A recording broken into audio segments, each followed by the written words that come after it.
Bonjour à tout le monde. Suite à la vidéo précédente dans laquelle nous avons parlé de ce qu'on appelle Chipus, à émettre, être à la recherche de cette vérité. Je voudrais un petit peu, nous tous ensemble, de méditer, de réfléchir et de se donner les moyens pour être à la recherche de cette vérité. Évidemment, comme je vous ai dit tout à l'heure, si la poule a besoin de se débarrasser de ces poux qu'elle a sur elle, ou de ces choses-là qui la dérangent, elle a besoin de bouger. Elle a besoin de bouger, c'est-à-dire que ce n'est pas quelque chose qu'on peut rester stagné et que les choses vont partir. Évidemment, on a besoin de faire quelque chose qui va nous faire bouger. On raconte qu'une fois est venu voir un Rav, une femme, et qu'a dit au Rav, et j'ai trouvé des poux dans mon poulet. Le Rav, il a dit, ah bon, laissez-moi voir. Et le Rav a commencé à chercher. Les élèves étaient étonnés. Des poux dans un poulet, c'est quoi le problème? Où ça existe? Il y a des problèmes qui sont à l'intérieur du corps. S'il y a des problèmes de cache-route, est-ce qu'il y a quelque chose à l'intérieur du corps, des choses qui peuvent rendre pas cachère un poulet? Des poux, depuis quand on a entendu des problèmes de poux? Et le Rav a montré à ses élèves que l'animal n'était pas cachère parce qu'il avait un problème. Et ce problème-là le rendait ce qu'on appelle dans le langage de la khat tréfa, parce qu'il avait quelque chose de cassé, un endroit où, si cette chose-là est cassée, le rend taref. Et il a dit à ses élèves, mais comment on est arrivé à cela? Il a dit, c'est simple. Pourquoi la poule avait des poux? Parce qu'elle ne pouvait pas bouger. Elle n'avait pas les moyens de bouger parce que ça lui faisait mal. Et ça même qu'elle avait des poux, c'est une preuve qu'elle ne pouvait pas bouger. Et si elle ne pouvait pas bouger, c'est qu'il y a quelque chose à l'intérieur d'elle qui l'empêchait de bouger. Et ça, c'est ce qu'elle a rendu taref.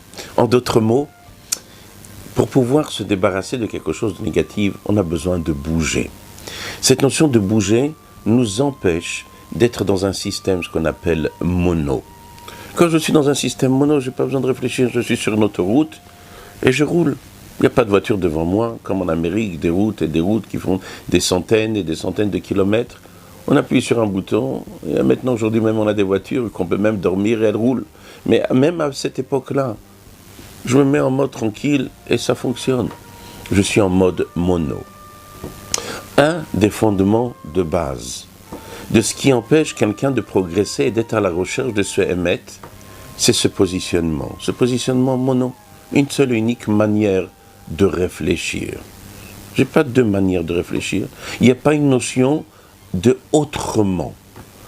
Le non autrement, la non-acceptation, ne pas faire entrer dans notre vie le autrement, nous met dans une situation que d'office, nous ne sommes pas à la recherche du Hémet. Parce que la base du monde, elle est basée qu'elle n'est pas sur un mode mono. Il y a autre chose. Et si on était dans un mode mono, alors le monde aurait été différent de ce que nous sommes. C'est pour cela que vous allez remarquer, essayez de vous imaginer le peuple juif. Le peuple juif, il a des patriarches. Son premier patriarche, Abraham. C'est-à-dire, on est chez Abraham et on est dans un mouvement de chesed. Chesed, tout le monde parle, la bonté. Abraham, la bonté. Abraham Oavi, celui qui m'aime, un mouvement. Abraham quitte le monde. Soudainement, le successeur, qui c'est? Yitzhak. Et qu'est-ce que fait Yitzhak? Paradis Yitzhak. Yitzhak, c'est ce qu'on appelle la rigueur. Et là, on devrait tous crier, hé, erreur, il y a un problème, c'est pas le bon successeur. Pourquoi c'est pas le bon successeur? Il n'est pas du tout comme son père. Il n'est pas du tout comme son père, il ressemble à rien à son père. Et là, nous dit la Torah, mais c'est ça l'âme Israël. Le peuple juif est basé sur des patriarches. Et ces patriarches, un était chesed, l'autre était gvura. Évidemment, nous dit la Torah, c'est beaucoup plus profond que cela. C'est pas qu'Abraham était chesed et Yitzhak était que gvura. Regardons chez Abraham. Abraham aussi, la dernière de ses épreuves, qu'est-ce qu'elle a réclamé? Elle a réclamé Karna et Bincha. Prends ton fils unique, et va l'emmener au Har Moria. Et là-bas, nous disent nos sages, Dieu lui a dit, il faut que tu réussisses cette épreuve, Karna, s'il te plaît, réussis cette épreuve, parce que sinon ils vont dire que tout ce qui s'est passé jusqu'à maintenant n'avait pas de valeur. Mais qu'est-ce qu'elle a de spécial, cette épreuve? Parce que cette épreuve, c'était le basculement. On a basculé du mode mono au mode doué. C'est-à-dire, on passe de la deuxième dimension. Abraham est un mouvement de chesed, et là, soudainement, il se comporte maintenant avec rigueur. Qu'est-ce qu'on fait avec ça? Mais ça, Kadosh Baruch Hu, c'est ça que Dieu dit au monde entier. Si tu ne réussis pas, c'est que tu es en mode mono. Si tu es en mode mono, tu ne me conviens pas. Être à la recherche du Emet, la première chose qu'on a besoin, chacun d'entre nous, c'est de savoir qu'il existe différemment. Quand je dis différemment de nous-mêmes, c'est pas simplement différemment parce qu'il a une apparence différente de la nôtre, parce qu'il a un nez différent, parce qu'il a des oreilles différentes, parce qu'il s'habille différemment. Avant tout cela, Deotem, et on a un esprit, une manière de réfléchir différemment de la nôtre. Et cette manière de réfléchir différemment est fondamentale. Et plus on va parler de choses importantes, et plus cette nuance va avoir une importance. Au Sanhedrin, lorsqu'on avait besoin de juger une personne, il y avait le tribunal qui siégeait. Mais vous comprenez bien que dans un tribunal, il y a des gens supérieurs, il y a des gens inférieurs, il y a des niveaux, il y a des maîtres, il y a des élèves. Et dit la halakha, lorsqu'on allait demander les avis, on commençait par les petits. On demandait par les petits qu'ils aient leur avis. Pourquoi ? Parce que vous imaginez qu'est-ce qu'un petit va donner son avis lorsqu'il a entendu la vue du grand ? Tu dis, waouh, il pense quelque chose, comment je peux penser autrement ? C'est sûr et certain que j'ai dû me tromper. C'est sûr et certain que je suis dans le faux. Je me dis à côté, qui te dit que tu es dans le faux ? On peut réfléchir, on peut penser différemment. Alors c'est possible que tu t'es trompé, la Torah n'exclut pas que ce juge a pu se tromper. Mais ta manière de réfléchir différemment n'est pas exclue. C'est pour cela que la première chose, lorsqu'on est à la recherche du Emet, on doit se poser une question. Est-ce qu'il y a autre que ma manière de penser ? Et dès qu'une personne rentre dans son esprit qu'il y a une manière différente de penser, alors automatiquement tout déjà va être différent dans son regard. Pourquoi aller chercher loin ? Imaginez-vous un homme ou une femme. À la base, un homme et une femme, ce sont deux manteaux différents. Donc un homme, il se marie et il veut qu'elle réfléchisse comme lui. Non, elle reste tout seul si tu as besoin qu'elle réfléchisse comme toi. Et si elle veut que tu réfléchisses comme elle, alors elle n'a qu'à rester toute seule. Ici, d'office, pour que ça puisse tenir, mon positionnement doit dire, il y a quelqu'un qui réfléchit différemment. Mais pas simplement qu'on accepte quelque chose qui réfléchit différemment de nous. Pas simplement qu'on accepte la différence, mais plus que cela. Dans le Chipoussa Emet, dans la recherche du Emet, on n'est pas simplement qu'on accepte la différence, on est à la recherche de cette différence. Et là, on bascule dans quelque chose qui est complètement supérieur. Lorsque quelqu'un accepte une différence, alors il est passif. Elle est là, elle est là. Donc, il faut que je l'accepte. C'est très bien, c'est déjà pas mal, parce que malheureusement, avec les dictateurs, avec les gens qui sont négatifs, ils peuvent ne pas accepter une différence. Ils disent, ma femme réfléchit différemment, je dois divorcer d'elle. Donc, pas simplement, j'accepte, bon d'accord, je ne divorce pas, je vis avec elle. Mais est-ce que c'est ça le but ? Le but, c'est de l'accepter. Non. Dieu veut qu'un homme et une femme ensemble vont donner naissance à un enfant.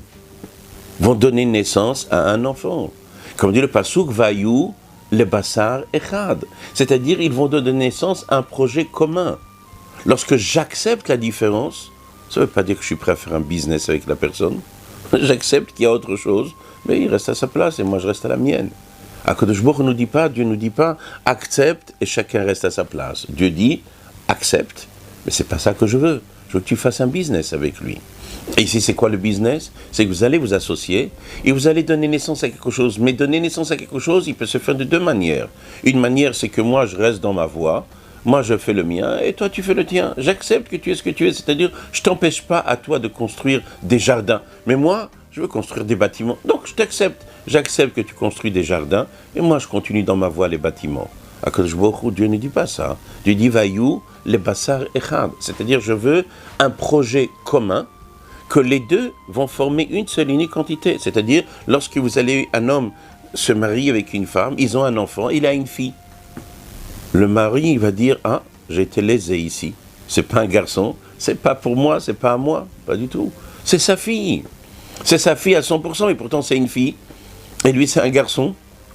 Parce que lorsqu'il y a une association totale, pas simplement qu'on accepte l'autre, on forme un dans le projet, même si le projet maintenant, qu'est-ce qui sort à la fin de ce projet ? Une fille, l'homme dit c'est ma fille. On ne dit pas c'est la fille de ma femme, on dit c'est ma fille.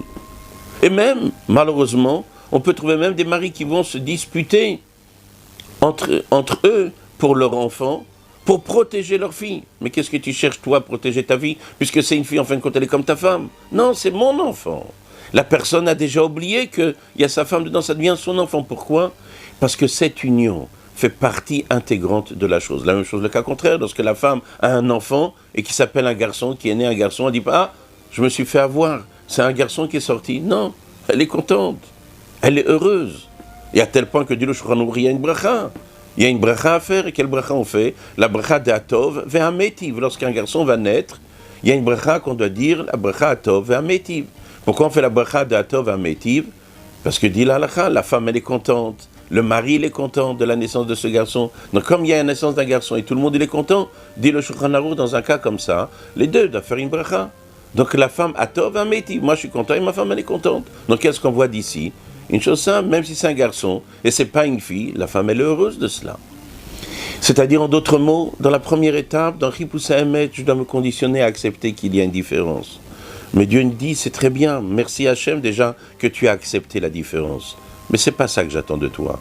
Je veux que tu construises avec ces différences, c'est-à-dire que tu vas t'unir et tu vas donner naissance à un projet, pas toi les bâtiments et lui les jardins. Non, un projet commun, jardin, maison. Et dans ce projet commun, les Bassarichad, ils vont former une seule unique entité, qu'on ne peut plus dire, comme je dis, garçon-fille, c'est une seule unique entité. Lorsque je suis à la recherche du Emet, la première chose, il faut que j'accepte qu'il y ait quelqu'un qui réfléchit différemment. Et pas simplement que j'accepte qu'il réfléchit différemment. Je vais forger mon identité, je vais former et forger mon identité en formant un avec cette nouvelle manière de réfléchir. Donc essayez de vous imaginer un homme, un couple, un homme et une femme dans un couple, un maître et son élève, un professeur et son élève, la société. Chacun d'entre nous, employeur, employé, chacun va essayer de dire, pas simplement j'accepte ce qu'il est, mais je vais essayer d'apprendre de lui, je vais essayer de même de me forger. Évidemment, on ne parle pas lorsque il a tort. C'est possible que l'employé a tort, c'est possible que la femme a tort. C'est pas de ça que je vous parle. Je vous parle du principe de différent de nous-mêmes. Pas le mode mono, mais d'être dans un système où il y a place à deux manières. Et ça, c'est la première étape dans notre démarche de ce qu'on appelle Chipus Haemet. Alors que Dieu fasse que chacun d'entre nous va essayer de rentrer dans son esprit une manière différente. Et là, pas simplement qu'on verra que l'autre ne nous dérange pas, mais on va s'apercevoir que réfléchir différemment nous permet à nous-mêmes de grandir incomparablement supérieur à ce que nous sommes. Alors que Dieu donne une hatzlacha à chacun d'entre nous. Amen, Kini Ratzon. Chazak, Ubruchim Tiyou.